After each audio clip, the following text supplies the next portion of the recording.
The audio commentary. It's a dying art form, but here at One Track Mind, I, your wonky yet affable host Ryan Luis Rodriguez, analyze film through the prism of these embryonic forms of podcasting, one audio commentary at a time. Masterpieces, crapster pieces, live action, animation, cult classics, films literally no one has ever heard of. No track is too small, and no track is too big. Join me and my guests from the entertainment world as we keep these features alive every other Tuesday. Hey, who else is going to discuss Bill and Ted's Bogus Journey one week and Citizen Kane the next? Us, that's who. Sure, you have to put up with my voice, but there's a certain give and take in this industry. That's One Track Mind, part of the Someone's Favorite Productions family and available wherever you get your podcasts.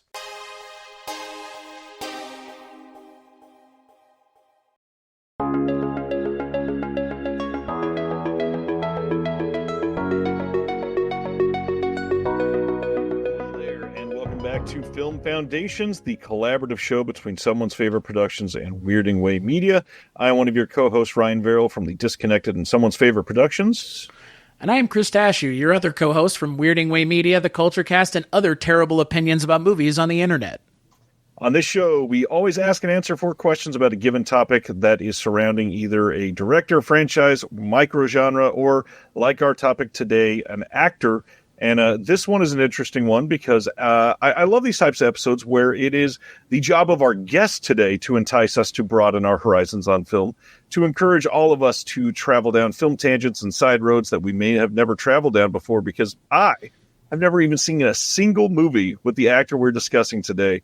We're discussing Dylan O'Brien, but my favorite part is I get to introduce my dear friend Billy Ray Brewton, who is founder of the Make Believe Film Festival in Seattle. He was the host of the Incinerator podcast, of the Movie Mixtapes podcast. He is a frequent guest on Screen Drafts and a filmmaker and all kinds of other stuff that I could just completely go on and on about. And he'd probably love that. But Billy Ray, thanks for doing this.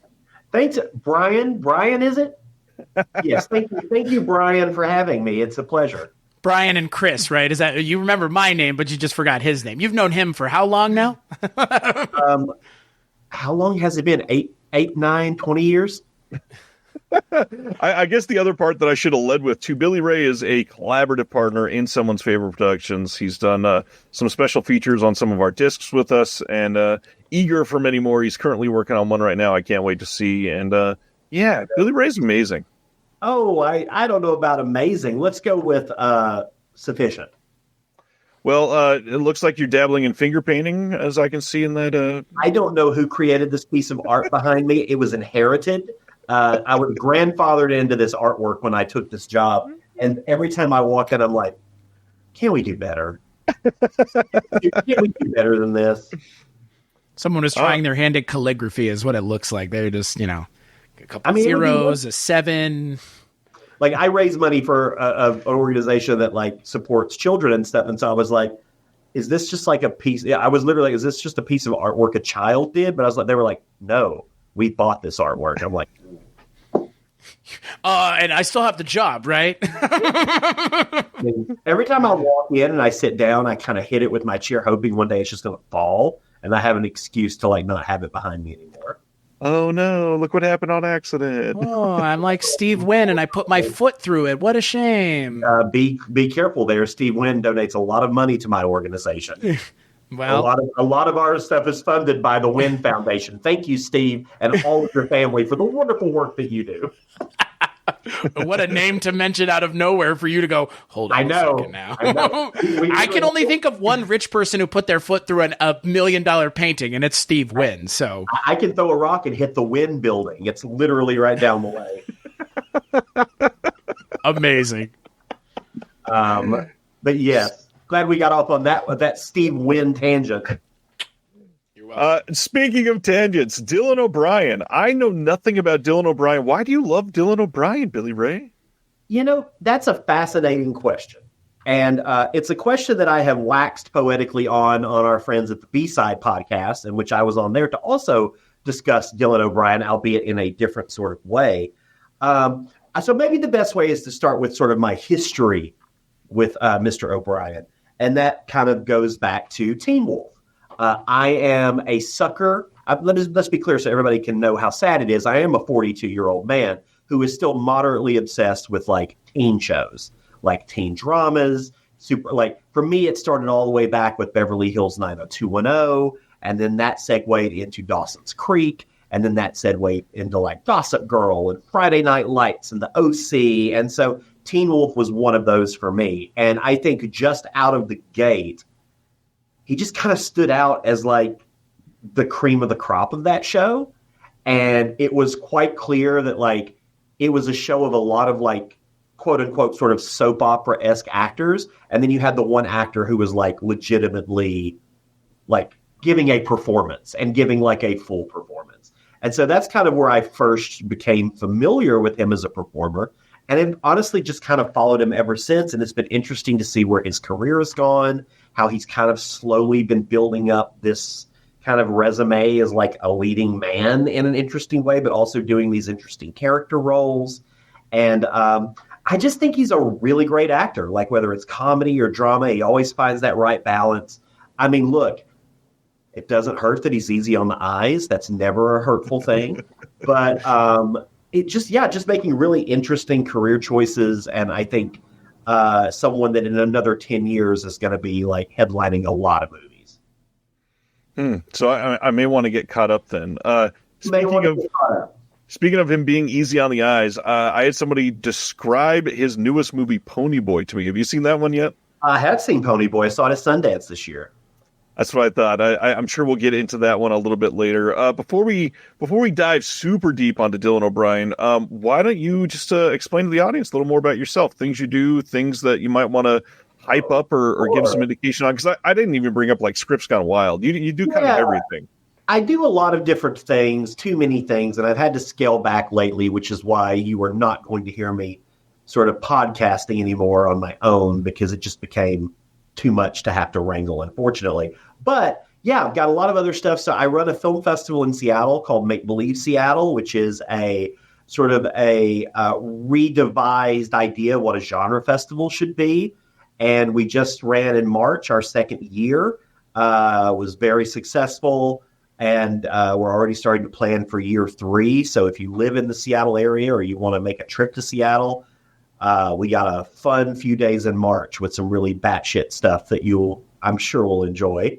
I also run an event series here in Los Angeles called Scripts Gone Wild, where we basically assemble a bunch of celebrities together. We read a popular film script, but it's also a drinking game. And so anytime they flub a line, miss a cue, they're penalized. They have to take a drink. Everybody gets wonderfully wasted for charity. And we're working on a pretty big read for July with some pretty heavy hitters that we can't quite announce yet, but we're working on some fun stuff there. You know, we've had everybody from like Joel McHale and Perez Hilton and like a lot of random people. It's just a really fun excuse to get friends and new friends together, drink and raise money for a good cause. And again, I am the eternal heel on the Screen Drafts podcast, where I realized recently that I'm going to be on 5 times in the rest of the year, which is overwhelming me at the moment when I realize just how much people are going to be hearing my voice. So if you were worried about me dropping my podcast, rest assured, you're going to get at least 40 hours of Billy Ray content on Screen Drafts for the rest of the year. Screen Drafts is amazing. And the history that you've built with them, I love that there's this sanction of the fan base that will either go to bat and defend every single thing you do, or the other one will go, oh, why is he here? Well, and so people, and this is an exclusive. So if people want to know what's coming up, you can hear me on the Gina Davis draft that I'm doing with Drea Clark for the Bentonville Film Festival. We are hoping Gina is going to stop by for that.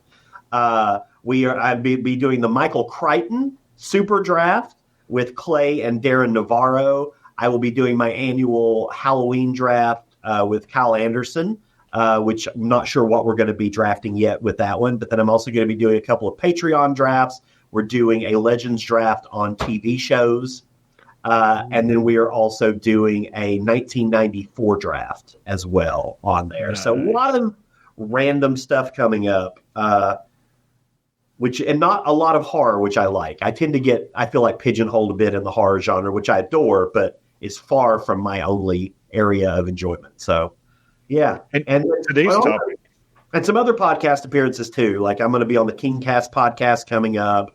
I'm going to be on a couple others. So, I think the Almost Major podcast is coming up as well. So, a few other things. You'll hear me. I ain't going anywhere. I'm recording with Almost Major soon myself, actually. Yep. I don't remember what I'm doing now. I think it's Critters and Critters 2. Nice. Yeah. All the critters. All them little critters. All the critters. All the critters. That's what it should be. All them critters. All the time. All critter network. ACN. All critters all the time. I'm from Alabama. I'm not unfamiliar with that word. It's more Texas in origin, but we use it in the South. That's right. That's where I was raised, was North Texas, where all them critters are running around. We in the South, we refer to critters as genital warts. I just like critters spelled URZ at the end. Pubic lice critters. Like what's going on in there? I got some critters rustling around my drawers. All them little critters. You got critters up in the This is attic? not the tangent we needed to go on.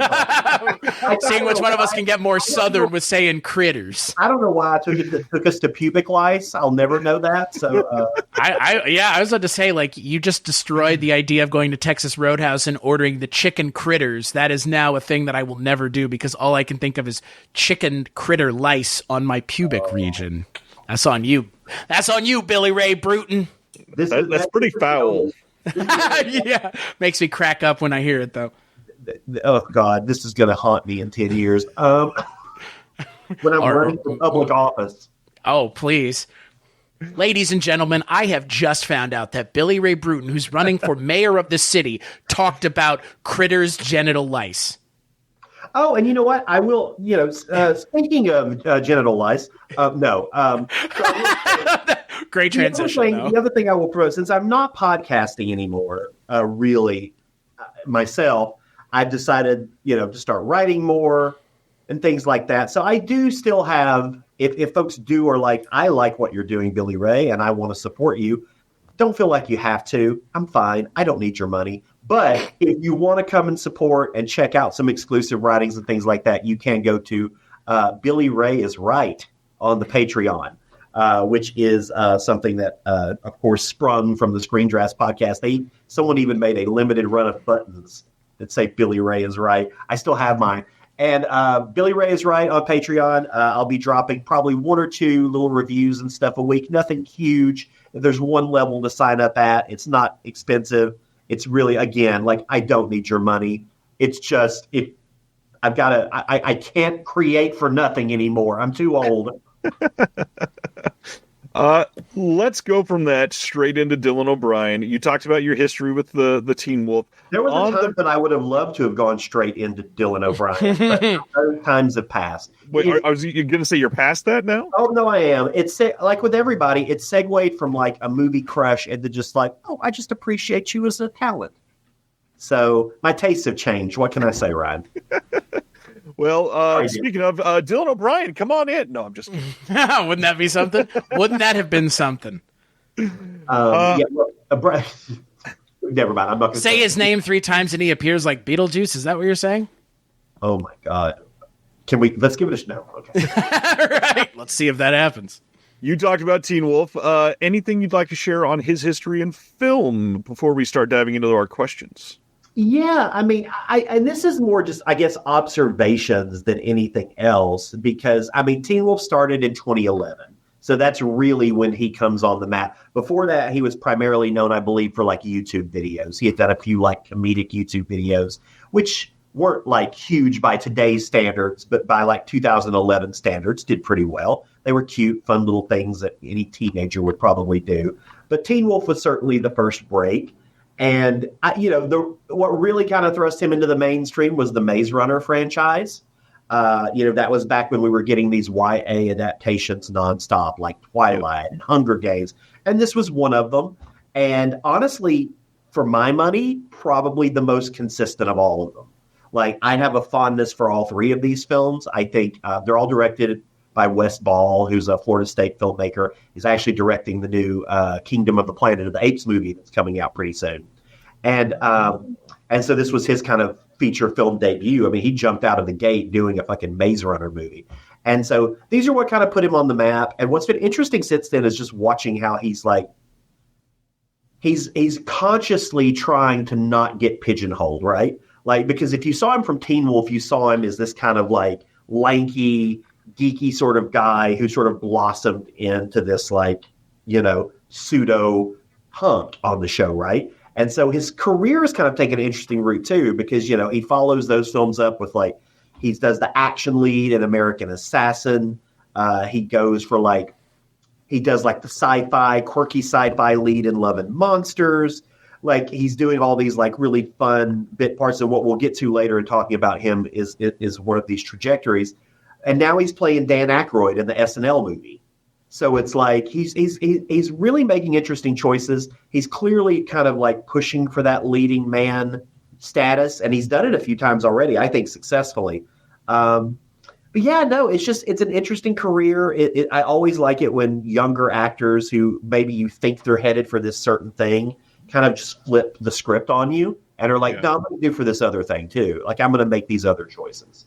And that's it. That's it in a nutshell. Chris, we didn't ask you. Have you seen many or any of his films? I have seen one. And that will be my answer when you ask me, because that's the only thing I can answer. We were joking about this before we started recording that I thought that Dylan O'Brien was Dylan Baker, which is not the case. If it had been Dylan Baker, there would be theoretically more movies to answer to, because Dylan Baker's been working for a much longer time. Oh, yeah. What's interesting about Dylan O'Brien, I mean, other than the one movie that I've seen of his, that will be my answer for one of the questions.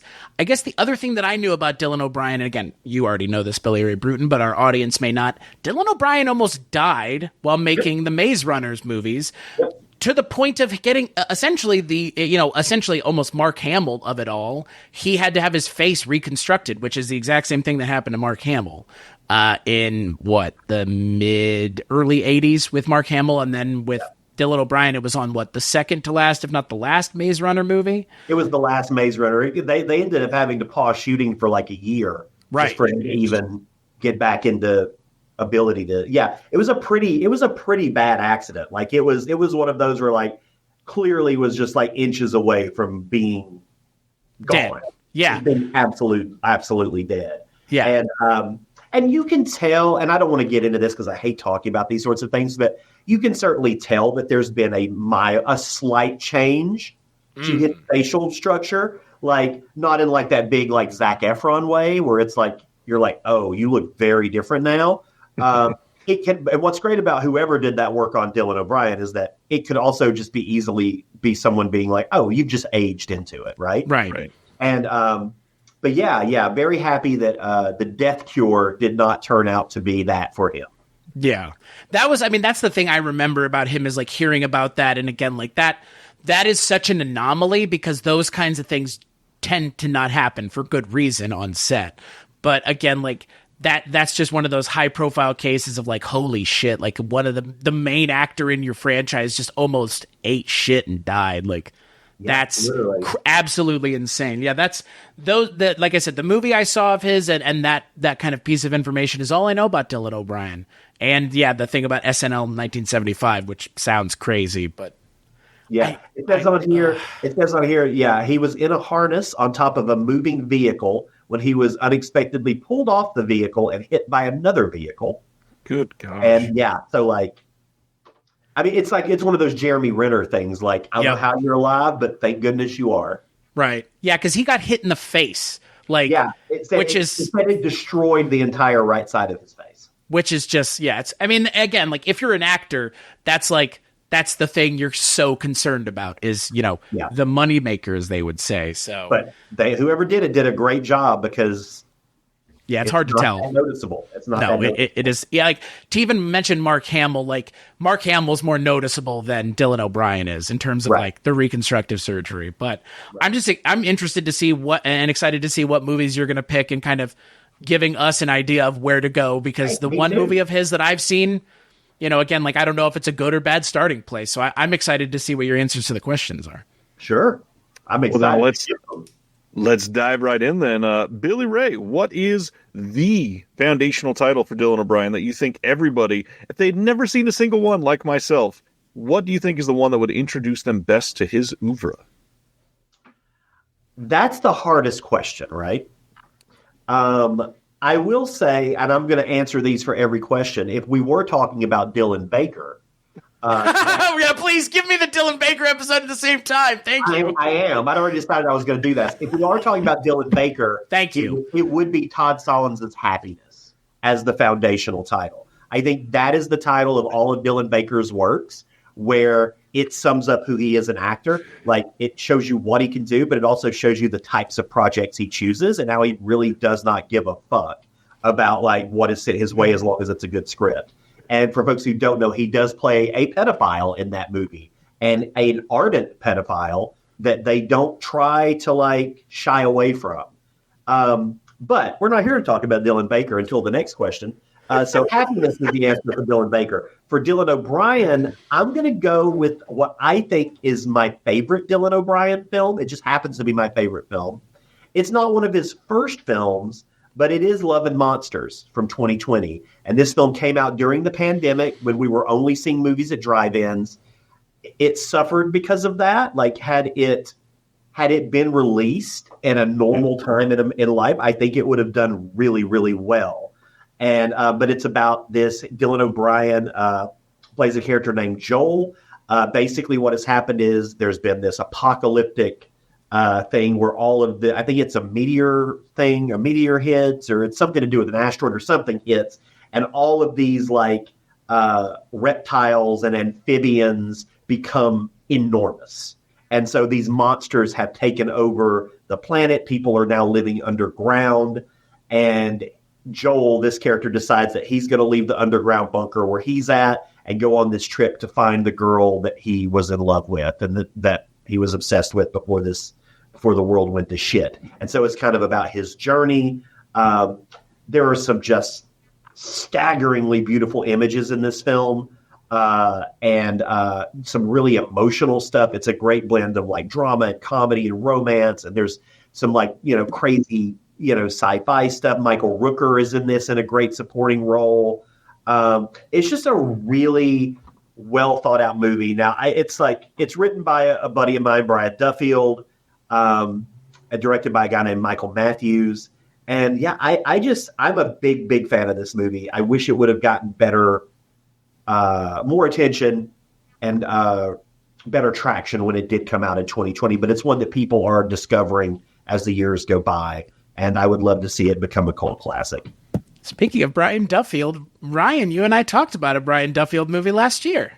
We did, yeah. And so it had to have been Underwater or Spontaneous or one of the Babysitter movies. No One Will Save You is a Brian Duffield movie. That. Yeah. Sorry. Oh, that. Oh, yeah, that movie that came out on Hulu. that Hulu movie. I love Spontaneous. That's my favorite from him. Yeah, it's really good. But yeah, no, I think this is a great gateway film for him because I think it showcases his evolution into sort of like leading man. But also a lot of this role harkens back to his Teen Wolf stuff, right? Like the energy that he's bringing to this is very much like he brought to the Styles character in Teen Wolf. Because Dylan O'Brien's really good at the whole like, charming, dorky, a little awkward thing while also looking like he looks. And so like he's able to pull that off. And this is a good example of that. It kind of shows you, it's a good blend of early Dylan O'Brien and later Dylan O'Brien, I think. Yeah, this one, I swear, it had like a pretty big response from the people that saw it, but the hard part is not many saw it. Oh, no, look, it made $1.1 million at the box office. Jesus. It made $1.1 million because it literally came out. It was released October of 2020. So we're talking like less than a year into the pandemic. No one was going to movies except at the drive-thru. And like this was the period of time when like you had movies being number one at the box office that were like fucking independent IFC movies, like right. The Wretched that was number one at the box office because it made like $100,000, right? Like what an interesting time to be alive that was. And this movie just completely fell victim to that. And it so deserved better. I don't know that it would have been a hit when it came out, but it certainly would have done better than $1.1 million. Probably would have at least made its $30 million budget back. And it's also a bummer it didn't do better because, regardless of whether it's fair or not, if you're the lead of a film that does that badly, you get attached to that sort of stigma, right? Like, This person can't carry a movie, even though clearly he can because he carried American Assassin, which did better than this film and did pretty well. So clearly that's not accurate, but, that's the business. Well, I was about to say, we're still living in a time where Shrek 2 was re-screened this past weekend in theaters. It was like the third highest movie. So the film industry, in a lot of ways, has never recovered. It may never recover. Well, you know what? I look at it a little bit differently. Like, I love the fact that we're getting all of these theatrical re-releases right now. No, I'm with you. I think that, like, the film industry is finally discovering the value of their vault titles. Right. And like, because before you might get one or two substantive re-releases in a year. Now we're getting them like every weekend, right? We've got the Mummy re-release coming up, which I'm going to fucking go to. I haven't seen that movie since 99 when I saw it. I didn't even know that this was a fucking thing. Now I have to go watch the Mummy in theaters, which I did see in theaters originally, which would be even fucking stranger. Yeah. But what's great about them is they're doing decent business. Like they're showing up in the top 10 and the top 5. And so like, I think that's actually a path forward to get out of this whole like movie industry's like, I think that's a good path forward is like rely on your vault titles more. Like they're there for a reason. You put all that work into them, give them a life, give them an added life. And so that's exciting. And I would love to see, some of these films that got lost during the pandemic still try to find a home in theaters. I agree. I agree totally. And the filmmakers, like not to harp on Duffield too much, but because of all the delays and everything, he had 2 movies come out in 1 year in 2020, and unfortunately, like neither one of them did as good as they should have. I feel like finally people are discovering Underwater is actually a good movie, but it's amazing. That's the truth, right? And it's the same. Spontaneous suffered a similar fate because it came out in October of 2020. So we're talking about like a month or two apart from Love and Monsters is when. Oh, dang. So he had 3 movies that year. Jesus. Oh, yeah. And Spontaneous is such a great film. Yeah. And I don't know anybody who sees that movie and doesn't fall in love with it. Right. And I don't know that was going to be a big commercial hit. But again, it certainly would have done better than what it ended up doing. And so, I think Brian is a perfect example of a lot of people who really got shafted. I think another friend of mine, Bria Grant, who she had her 2 big films, first film as a director, first film as a big screenwriter. They both came out the year that they both premiered at South by the year that South by had to go virtual. And so it was completely robbed of that whole first film experience and such a bummer because you can't get that back. Can I say I'd be more inclined actually to go see a re-release of a movie I already love than going and seeing a new movie in theaters at this point? Hearing you say The Mummy is coming out or Aliens 40 years is coming out in next week as well, I think even. I'm more excited for that because those are movies I've never been able to, I saw The Mummy on the screen when I was 9 years old. But to your point, the idea of even though it came out during the pandemic, hopefully the tail of the movie extends much longer into the future. And it's you can never say or know what will or won't, but It does. As someone who's a fan of wrestling, wrestling in the film industry had the same problem, which is you have people who are making movies that then they're being thrown into a camp, which is your movie was not successful because people just couldn't go see it because of the pandemic. And the same thing happened in wrestling. There were wrestlers that were booked as the champion that it was then viewed poorly that they weren't making enough money. That's only because the pandemic was happening. That the pandemic is such a weird thing that we're still so close to it. We're going to have to continue to make apologies for it. But a movie like Love and Monsters really took a hit because of it. Because most movies that came out in 2020, I don't know how many people were really engaging with movies the way they wanted to in 2020.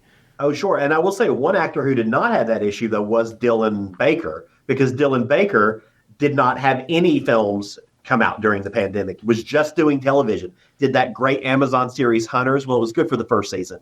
And then did the series Evil, which not near enough people love and appreciate the way they should. And is only now starting to have more, films come out post-pandemic. But Yeah, just to tie it back to our other Dylan. The original yeah. Dylan. If you haven't seen Love and Monsters, boy, oh boy, I really recommend you see it. I think it's a really special film. I think it's got something for everybody. It is what I call a complete entertainment. Chris, you've seen one Dylan O'Brien. I'm going to mess up the name now because we're doing 2 in one episode. You've seen one Dylan O'Brien film. So what do you think is the foundational title? The one you've seen? Well, and that's the thing. Billy Ray already mentioned it. I actually found American Assassin to be a fun movie. I went and saw it in theaters. I didn't even do an episode on it. I just went and saw it because, I can tell you why I went and saw it. I went and saw it because it had Michael Keaton in it. That's why. Sure. Michael Keaton, who, what's even funnier is 2017 is around the time where Michael Keaton's having his resurgence as an actor too. Because if memory serves, 2017 is either the year of or the year before or after Birdman. Yeah. I think we're right in there, which I think American Assassin, him being cast at American Assassin was because of Birdman. But sure. I actually think American Assassin's a really fun, interesting movie, and I think Dylan O'Brien is actually really good in it. He can actually stand up to Michael Keaton, who obviously is Michael Keaton is Michael Keaton, and he's a tour de force. But Dylan O'Brien's great. I actually rewatched American Assassin this week, and I was like, this is the fact that this movie doesn't get talked about. I understand because it does feel a little Jason Bourne adjacent, but I don't know. I feel like there's enough going on within the movie to be like, you should check this out if you're into spy movies. Again, it's such a weird. It's hard to describe what the movie is without saying it's just kind of like a lot of these other movies that were coming out in the mid-10s. But if you're into well-made action movies from the mid-10s to teens, this movie right up your alley. And Dylan O'Brien's great, and as Taylor Kitsch too, who I'm kind of low-key a fan of because for the most part, I love Taylor Kitsch. I'm a Friday Night Lights stan all day long, and big Tim Riggins fan over here. I like Taylor Kitsch as a David Koresh. I thought that was inspired casting. But American Assassin's worth checking out for sure. Oh no, I love American Assassin. Straight up, I think it's interesting because originally they were it was going to be Gerard Butler or Colin Farrell in this role, and then they decided to go back to the very beginning of the book series and start out when he was younger, which I think was a really good decision. And Dylan O'Brien's great here. This was his first role after the accident. Right. This was his first time doing something after the accident. And you can tell, right? He has this world weariness to him in this movie that he has not had in previous films, is a little more haggard looking at times. And it's clearly that was a choice to have him look like that. But also dude just almost died. So he's pulling on some, basically this is about his girlfriend is killed in this shooting. And then so he kind of goes on the warpath, trying to go after these people. Michael Keaton plays his CIA handler, and a great Sanaa Lathan is also in this, who does not get near enough leading roles. She's really great in this as the CIA director. Equips himself of the action lead really, really well, and to the point where I'm why have we not seen more of this since then? Because it felt like it would have been, and maybe it's just because he doesn't want to get pigeonholed.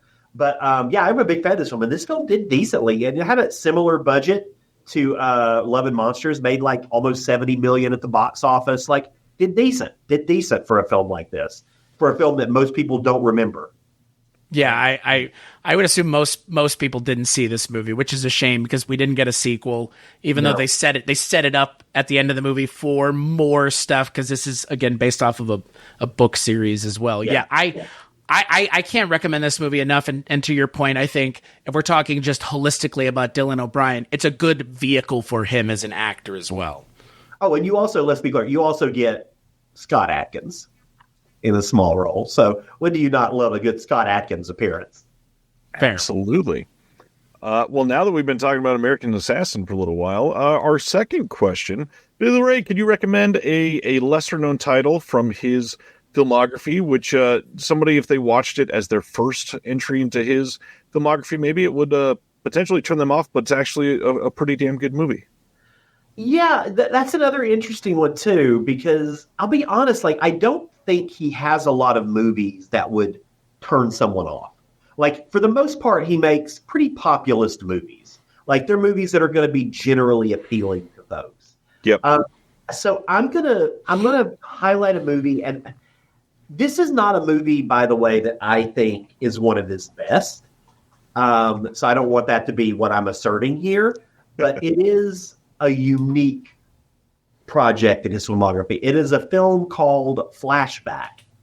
And this is a film from 2020. It also came out during the pandemic. It was originally called, I believe, The Education of Frederick Fitzel was the original title, but they changed it to Flashback.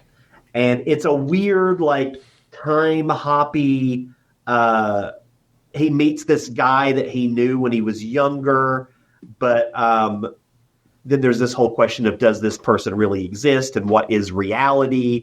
And it's like this journey through time and memory, and like it's a really bizarre film, and it doesn't all work, and it doesn't all.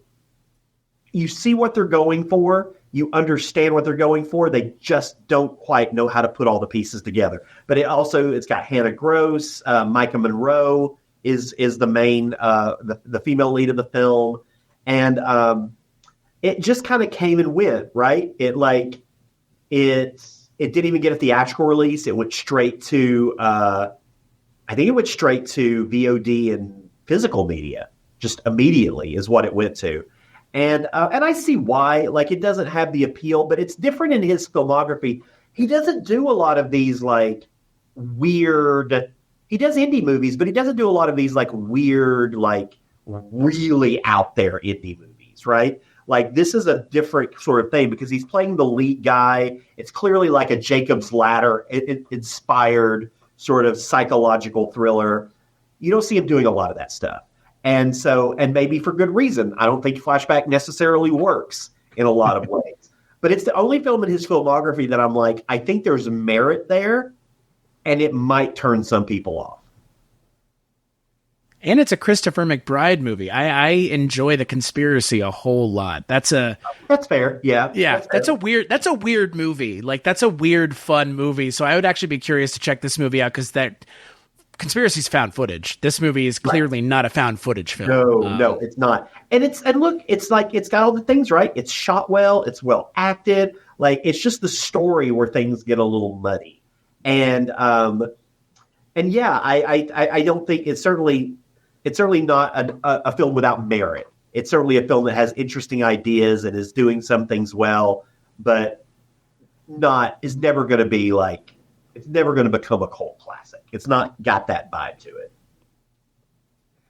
I am very intrigued by this one, even though you say it doesn't work. It sounds rather fun. No, it doesn't work. That said, like, is it a movie that I'll watch again? Sure. Like, it's not like it maybe doesn't work all the way, but it's got enough value to it. I mean, it's got like, it's at 55% on Rotten Tomatoes. So like, it's not at the bottom. It's not the Drex. Yeah. And Micah Monroe, I mean, that's a big selling point too. Yeah. Especially for fans of It Follows. Yeah, absolutely. And yeah, it's good. It makes me want to see him in more horror. It's not a straight up horror film, but it's got horror elements. I would love to see Dylan O'Brien because he's never really done a straight up horror film. So it'd be interesting to see that. He's got a movie coming out that M. Night Shyamalan produced, which I think might be horror. But it also might just be more of a mystery thriller. So, got it. I thought it was that one that the trailer just came out for, and that, not to date the episode necessarily, but that. No, not his daughter's movie or Trap. No, but it's just something he's producing. It's been on the development or it's been shot for a while, so it just hasn't been released yet. But we'll see. I'm not sure exactly what that's going to be. But maybe he didn't. Maybe he's staying away from horror intentionally. He did start out doing a horror series, so maybe he's just wanting to stay away from the genre for a while. Makes sense. That's a good call. Makes total sense. Now, on the other side of that, our other Dylan side, when we're talking about titles that I think describe to me the parameters again. Basically, it's something we covered a good entry point, something that's not necessarily a great entry point for the actor that we're talking about, but still one that's a great film. I want to go Catfight. I'm going to go cat. Actually, you know what? No, I'm not going to go Catfight. I'm going to go Applesauce. I'm going to go the movie Applesauce. I think that is the movie that. Oh wow! Has anybody here seen Applesauce? I have not. Okay, so Applesauce is a wild movie. It's from director Owner Tikel, who has done a lot of. He's like a weird, wild, crazy New York filmmaker. Very Woody Allen-esque, but very like heightened genre stuff. We actually world premiered his new film Pound Cake at Make Believe last year. But Dylan O'Brien basically plays this DJ. The whole plot is about a man who calls into this talk show hosted by Dylan O'Brien. He confesses. Dylan Baker, you're doing it now. Yeah, Dylan Baker. And then body parts start showing up at his house. Someone starts sending him random body parts. So he's like, his life's unraveling. He's trying to figure it out. Dylan O'Brien is this radio host who kind of is almost like the narrator, but also sort of like the Dylan Baker. This is the dominant presence. And so it's just an odd movie. It's a weird movie. Not everybody is going to get down with it. It is out there. It goes for it. But Dylan Baker is really good. And this was Dylan Baker's introduction to the world of Owner Tikel. He's done other films with him. It's a baker's dozen. It's a baker's delight, one might say. One might say it's a baker's delight. Yeah. So I would say for Dylan O'Brien, it's Flashback. For Dylan Baker, it is Applesauce. I don't have an answer for Dylan O'Brien, but for Dylan Baker, I actually put a movie that I really resonate with a lot, which is Revolutionary Road. Sure. Sam Mendes, great movie. I mean, Dylan Baker's in it, but he's not a main character, but sure. I mean, I don't know. I still think it's funny that Dylan Baker almost was, if there had been a fourth Spider-Man movie, he would have been the Lizard.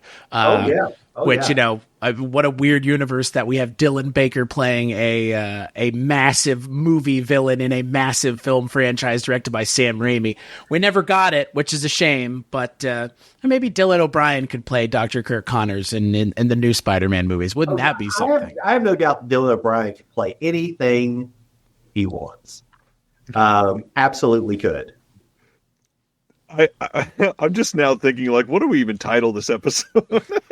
Hilarious. That's what we title it. Double Dylan. Double Dylan all the way. Double D's. Double Dylan all the way, baby. All right. Let's get into some of the bigger impact of the Dylans. Oh gosh. Sure. What is the biggest impact that Dylan O'Brien has had on pop culture as a whole? And again, this doesn't have to be like a film specifically. It can be anything philosophical. It can be like inspiring a generation, or it genuinely could be a film. Like, what do you think his impact has had the biggest hand in? Well, it's interesting because I don't know that Dylan O'Brien has a lot of cultural impact, honestly. Like, he's got a huge fan base, and that's super important. But like cultural impact, I don't know. What I will say is what I think he has perfected is the art of the himbo. He is a phenomenal himbo. And I think back to his early work in like The First Time or The Internship, but mostly he did this film in 2022 called Not Okay, which starred Zoe Deutsch, and he starred in it as well. And it is the beginning of that, where he's basically playing this very like, what's the right word? Like the culturally appropriating white guy. And then he followed that up with a film which really went under the radar. It's a mockumentary called Maximum Truth, which stars Ike Barinholtz about this sort of like political campaign wheeler dealer in his own mind. And Dylan O'Brien plays this like social media guy who helps him out, where in that movie, you will never see a better himbo. In your life, you will never see a better himbo than Dylan O'Brien in Maximum Truth. And so for me, that's the big thing, is I think he really has just perfected that particular type of role in those three films to the point where I don't think he ever needs to even do it again. But like, he's done such a great job with it so far. And Maximum Truth, I will say, like, Not Okay, I think is a really solid film. It's got some interesting things to say. Maximum Truth is kind of a disaster and is only saved by the fact that he and Ike Barinholtz are working overtime to make that script work. But you might still get some if you're a Dylan O'Brien completist, certainly check it out. If you're not, you can skip it. But I would say, yeah, for Dylan O'Brien, hasn't been changing the world, but in terms of himbos, has really been getting the word out. Ike Barinholtz does not get enough love. I definitely wanted to shout that out. Yeah, no, for sure. No, I was just going to say, so Dylan Baker is different, right? Like in the sense of, I credit Dylan Baker alongside folks like Philip Seymour Hoffman, right? The people who were around the same time who sort of made it okay to be unlikable and despicable in movies. And obviously Philip Seymour Hoffman had a bigger career and a bigger place in that. But it goes back to Happiness, right? Like Happiness is the example because that is a film where you are not supposed to like anyone. There is no one in that film that is even remotely likable. And yet you're still interested in them. You're still following them. Like you're still captivated by them. And Dylan Baker is that perfect example. Like I said earlier, he plays an unremorseful, unrelenting pedophile. And they don't shy away from it. They're not excusing it, but they're also not, they're just painting it as it is. And there's this really uncomfortable scene in that movie where he is having a conversation with his son. And his son asks him, if I weren't your son, would you have tried something like that with me? And he says, yes. I'm like, that's horrifying and harrowing. And that is really what set Dylan Baker up as this very particular type of character actor. And we see it, and it's not all he's done, right? Like we said earlier, like he was in the Spider-Man franchise. He's clearly not typecast as those things, but I think he gave a lot of actors permission. And the same way a lot of these Todd Solondz actors did to just like, you can go for the crazy shit. You can go for the hard to watch shit and still make it work. And I think he's been doing that his whole career as a character actor. I think he's one of the most reliable character actors that there is. I think about his work in Hunters, that Amazon series where he plays an unrelenting Nazi. And that opening scene of that series is like, what? So amazing. And only Dylan Baker can do that. I feel like only Dylan Baker can get away with that. Like, who else would have done that? I don't know. Like, Dylan Baker is is my first thought. But like, yeah, it does throughout his career, but I think he has really elevated the character actor game. I would say that is something, and not just him. Like we got a lot of other great character actors who've done it, but I would certainly put him in the Mount Rushmore of those. Something about the way he smiles, it always it could either be sinister or not. Yeah. I think of Trick or Treat, a movie that I'm not really a huge fan of, but he's great. He's great in it. Well, I have a long and storied history with that director, so we'll just leave it at that. If you want to hear more about that story, I forget which episode I tell the story on, but I don't know that I need to hear that. It's funny. It's funny. Let's go listen to our horror anthology. I like Mike, so I don't know if that's a good story. But yeah, it's interesting. Like just looking at his filmography, and what you said is so true. Like he can go from playing like the worst, most repugnant pedophile in the world to playing like a normal suburban dad and give the exact same kind of performance in both, but it'd be completely different. Like just with like, he's just really good at absorbing the story and the writing of whatever he's given and then just like putting it out and with just subtle changes. He can go from one to the other with just subtle changes. And he knows exactly what he's doing at this point. And he plays into it sometimes. Like sometimes he'll be playing a role and you're like, okay, you're really just buying into this caricature of yourself. But then sometimes he'll come out with something like totally entirely different. Like he's got a new movie out right now. It's called Leroy, Texas, which stars Steve Zahn. And he plays a hitman. And it's a very interesting take on a hitman role, like very different than any kind of hitman you've seen before.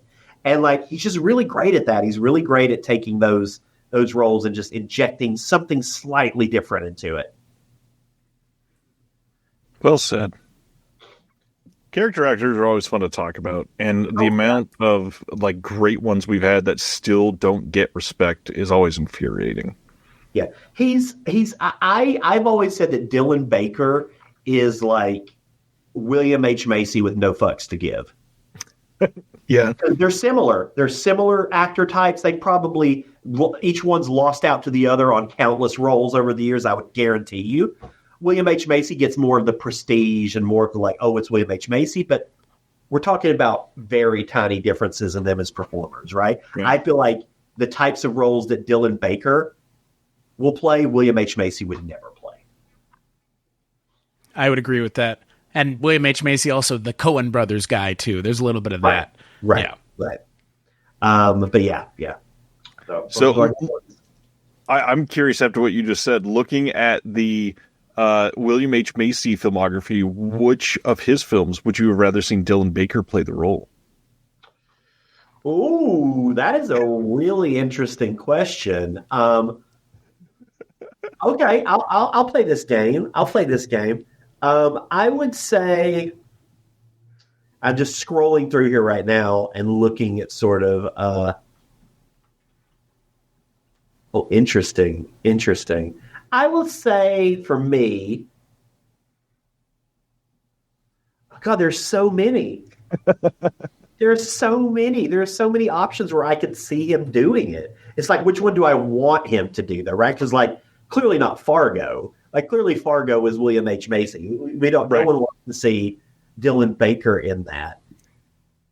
I'll give an answer, and this is a really outside there answer.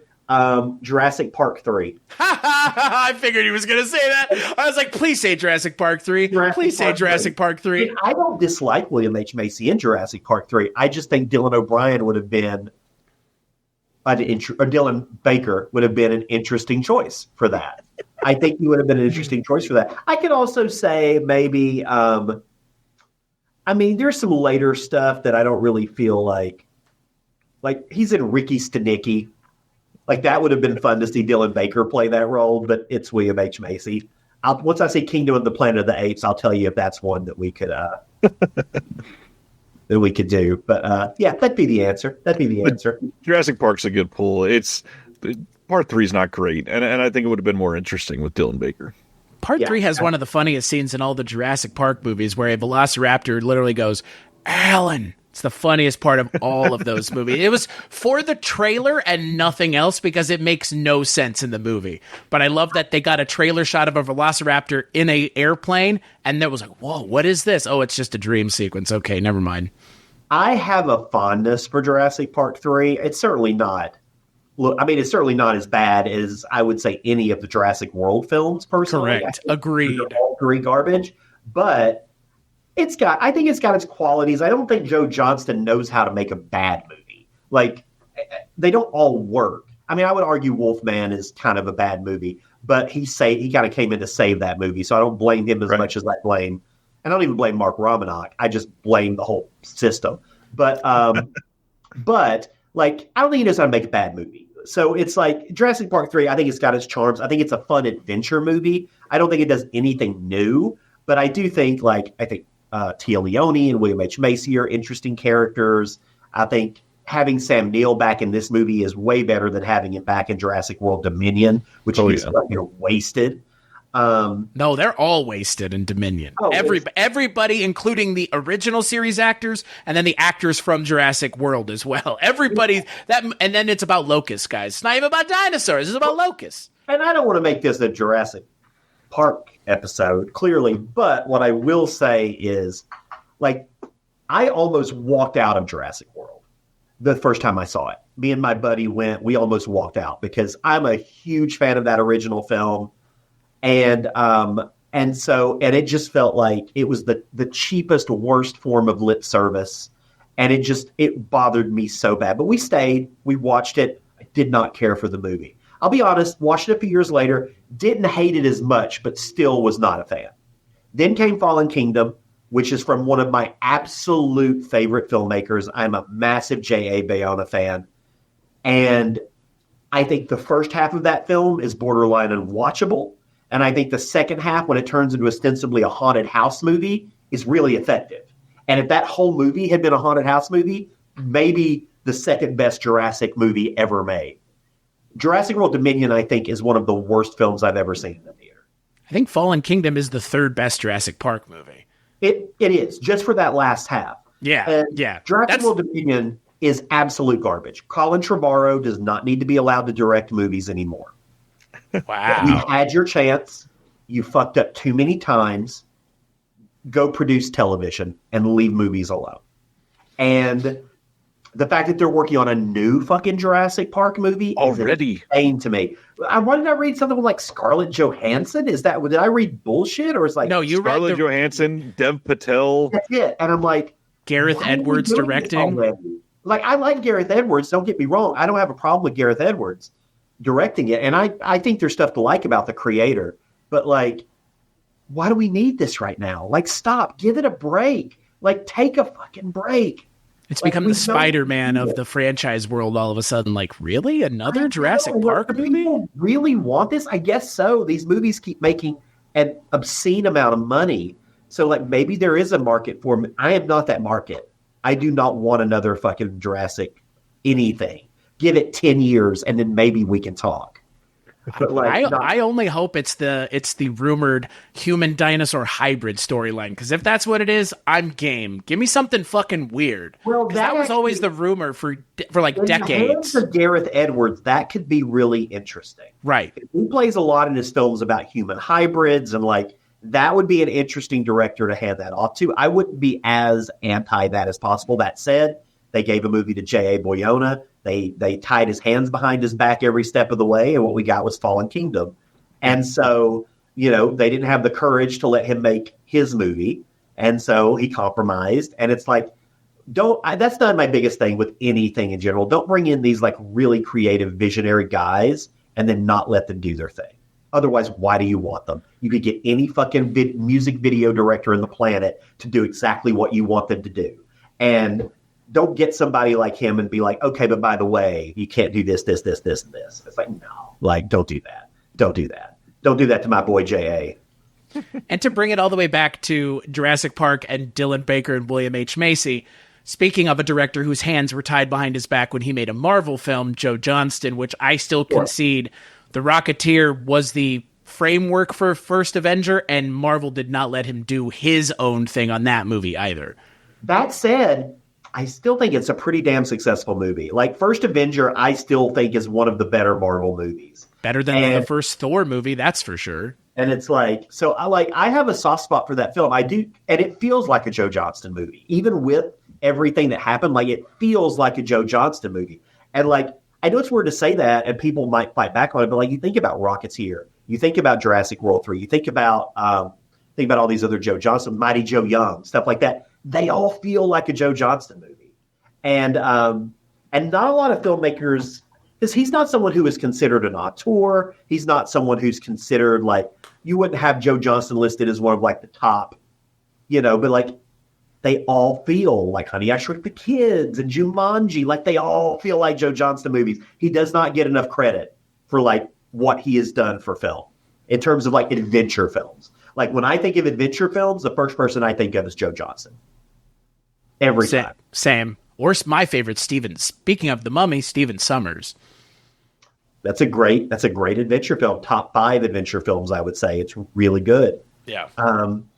But yeah. So those would be my responses to the questions on the Dylans. Well, then let's build a cinematic bridge to the Dylans.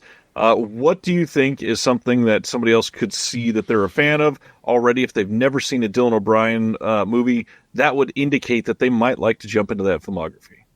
Well, clearly Teen Wolf, right? Like if you are, but I'll go on a little broader sense there.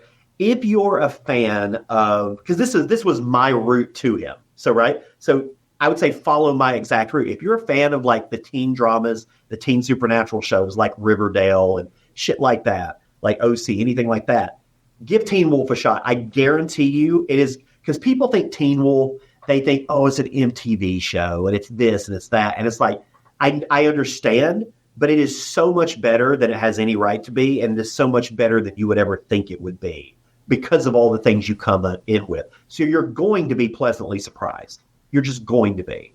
And I've rewatched this series like 4 times at this point. And like I rewatched it for the last time leading up to when they did the Teen Wolf movie, which is frankly not great. But don't let that take you off the series. The series is really, really well done. It is it's all about the guiding hand, right? It's all about the people who are behind it. And basically, it's Russell Mulcahy is the driving force behind that series. And Russell Mulcahy, people might know from like directed Pitch Black and directed Highlander 2. And like, he's been a filmmaking force for a while. And he is really the guiding hand of Teen Wolf. And it's so necessary. So if you're a fan of that, if you're a fan of like these kind of shows and it takes you to Teen Wolf, I can't imagine you're not going to be interested in seeing what else Dylan O'Brien's doing. Because he is the standout from that show. Like, clearly the standout, not only in the fact that he's gone on to have the biggest career by far of everybody in that show, but it's just obvious. It's just obvious when you watch it that, like, you know, there are a lot of really good actors, but he's the star. And so I would say that for Dylan O'Brien, I would say, you know, Dylan Baker is a little more difficult to say, like, what would be, like, the thing that would get you into him. I would honestly say, oh boy, it's so hard, but I'm going to go back to a TV show as well, because I think TV is good gateway to film stuff for a lot of people, and more people, you know, and people start out on TV. So I would say The Good Wife. I was a huge fan of The Good Wife, and he plays a really interesting character on that show over, I think, about 10 episodes, where he plays this like obvious killer that everybody knows is the killer. He knows he's the killer. He knows everybody knows he's the killer, but he always finds a way to get off. And so it's this very interesting, it's kind of like 8 to 10 episode arc that he plays on that show. I would also point out he has a really great arc, similar number of episodes on The Americans. And if you're a fan of those shows or any of those shows, like, that's a good gateway for Dylan Baker, I think, because he's bringing the same stuff to it, whether it's a TV show or a film, just different medium. But part of the problem with trying to pinpoint him that way is his filmography is so diverse. Like, he's done everything. Like, he does character roles in like crime movies and dramas, but he does Marvel and he does comedies and he does everything, right? And so, or maybe on just a broader sense, if you're just a fan of like weird character actors, like, there's no one better. There's no one better. Like, you know, he's, you know, the Mount Rushmore for me of character actors, he's definitely on there. J.T. Walsh is on there. You know, who else? Who are some great character actors? Like, I've got weird ones, like outliers like James Rebhorn and things like that I would probably put on there. But, like, he's for sure on there. Like, he's just, there's no one like him. There's no character actor like Dylan Baker. You brought up some of his TV stuff, and I was thinking about this the other day when Chris and I were talking about the Dylan O'Brien misunderstanding. I am kind of shocked that we never got Dylan Baker as like a white-collar criminal on an episode of The Shield. I feel like he would have fit in there perfectly. Well, and the other show that I didn't mention was, because his big break was really Murder One, the series in the mid-90s. And he was on that series. He was on there, I think he was a regular. I think he was a series regular. If he wasn't a credited person. But that's where he did his crime procedural work, was in that show as Detective Polson. But, like, you know, he shows up, like, he's one of those actors, like, he showed up for 5 episodes of Law and Order. He showed up for 12 episodes of Kings, and he's on, like I said, The Good Wife. He's on Damages for a season. Like, he shows up for these, like, huge arcs on these TV shows. And he's great. He's always great. He's never not great. You're never going to find a bad Dylan Baker performance. It's literally not possible. I have an answer for the Dylan Baker side, but not for the Dylan O'Brien side. And it's someone that I think in a lot of ways, like, he as an actor has that same feel to him where he could play sinister or caring, and it's very much like riding the razor's edge. John Lithgow. Oh. And to go even further, I'm actually surprised Dexter never had Dylan Baker on the show, because he would have been a perfect, like, he actually would have been, if you had taken John Lithgow out of the 4th season of the show and replaced him with Dylan Baker, I think it would have worked still as well, because, again, he has that family man vibe to him, but there could be a secret underneath the surface. And John Lithgow does that great because he's very menacing, but also can be very charming. Same with Dylan Baker. So I would say, if you're a fan of John Lithgow's stuff, definitely check out Dylan Baker's kind of body of work. Yeah, I think that's a good comparison for sure. I think that definitely works. Well, we did it. We answered all the questions about everything. We've got it. We did the Dylans. We did the double Dylan thing. This, first off, maybe the funniest episode yet. It just felt right. It felt right since we had already established that Dylan Baker was looming over the episode. It was brilliant. Right. And now that I've been talking about it more and more, I'm like, cast Dylan Baker as Dylan O'Brien's dad in something. Let's get some double Dylan action going. It works. They look enough alike. It was totally feasible. And also, like, and let me just also be clear. I want another Dylan Baker and a Todd Solondz film.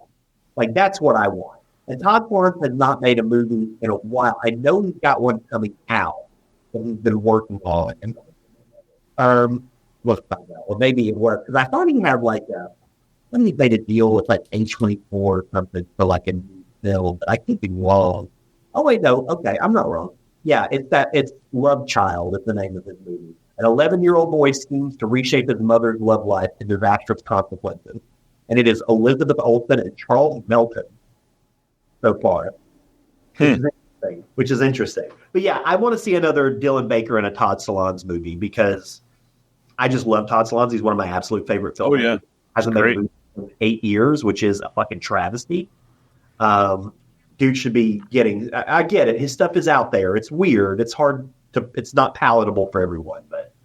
But I mean, we're in the period of weird. I mean, look at I know more things. There's so many things that are coming out that are finally pushing some of those boundaries of what was expected. And I would be all about a Solondz-assance. Like, I mean, first off, the big thing is all the classics. Get those out on physical media. People have been begging for that for years. And supposedly Happiness was coming to Criterion like 5 years ago. Come on, do something about it already. Well, his 4-film streak there it was Welcome to the Dollhouse, Happiness, Storytelling, and Palindromes. Yeah, it's such a wild series of filmmaking adventures. Like Palindromes is a hard movie to watch. Like to the fact you watch it and you're like, when you've got a scene where you've got a woman walking through all of these like aborted fetuses that have been dropped in a landfill. Like we're talking about like hard shit and like nobody's doing that. Nobody does shit like that. And yeah, I just love Todd Solondz. I wish he was he's very similar to somebody like a Terry Zwigoff to me. Right? Like they to me share a lot of DNA. Even Harmony Korine, I would throw in there to a degree. All filmmakers I would love to see more stuff from. I did watch Harmony Korine's new movie, Aggro Drift, and it is wild. And I know it works, but it's wild. My friend went to that whole strip club premiere thing. Did you go to that? No. I did not go to the strip club premiere. I got a screener for the festival, so I watched it on my screen at home. But 99% of people who see it are going to hate it. Yep. But the 1% are going to go ape shit for it. Like I was the 1% of Beach Bum, so I get it. Oh man, this has been really fun on an episode that we can talk about from Beach Bum to Twilight to Jurassic World Dominion to Happiness. Well, and now we have protocol set, so we know that every time I come on, we're going to talk about two actors with the same name. Maybe next time it'll be directors or two very opposite microgenres or something like that. Well, we could do something. What's his name? We can do like a Alfred Hitchcock, Alfred Molina double feature. Molina and Hitchcock. I love it. Billy Ray, and if somebody wanted to go hear more of you, you already mentioned a lot of it, but what's the one thing that you would say people should go check out first? Oh, goodness, that's hard. I would say, obviously Screen Drafts. Like, if you're not a Screen Drafts listener, I would encourage you to become one and join the Patreon, because I promise you there is no more active Patreon around than on the Screen Drafts Patreon. So I would say definitely go support those guys and therefore support me in the process, because you're going to be hearing a lot of me on that podcast coming up. And, other than that, I would just direct people to I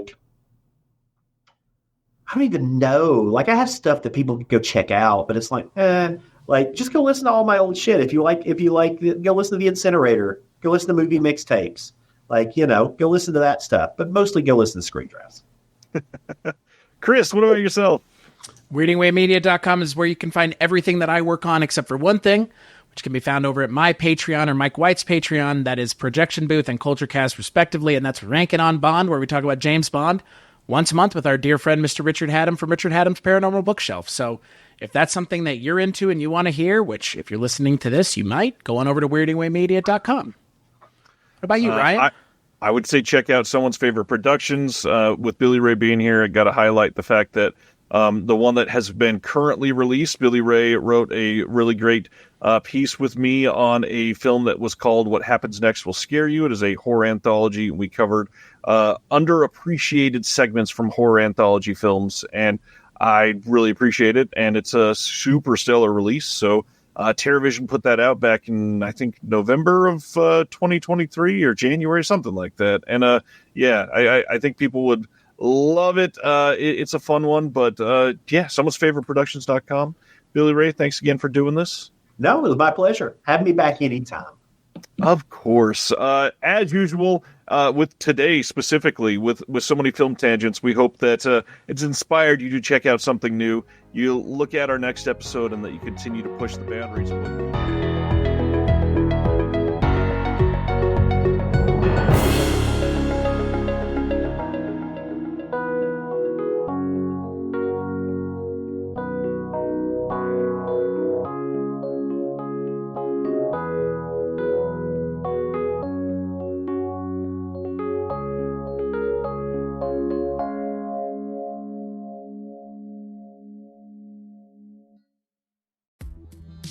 Hello, this is Chris Haskell from They Live by Film. For those that don't know us, Adam, Zach, and we built a podcast over the last 2 years that's a combination of film discussion from 3 very different perspectives, as well as industry interviews with the leaders in boutique Blu-ray and 4K community. We started with Dev Crocodile, but over time we've been lucky enough to speak with Arrow Video, Severin, Mondo Macabro, Vinegar Syndrome, Radiance, Indicator, most of the OCN partner labels. It's been a blast. You can find us wherever you podcast, and also actually recently as part of Someone's Favorite Production Podcast Network. We hope to see you online.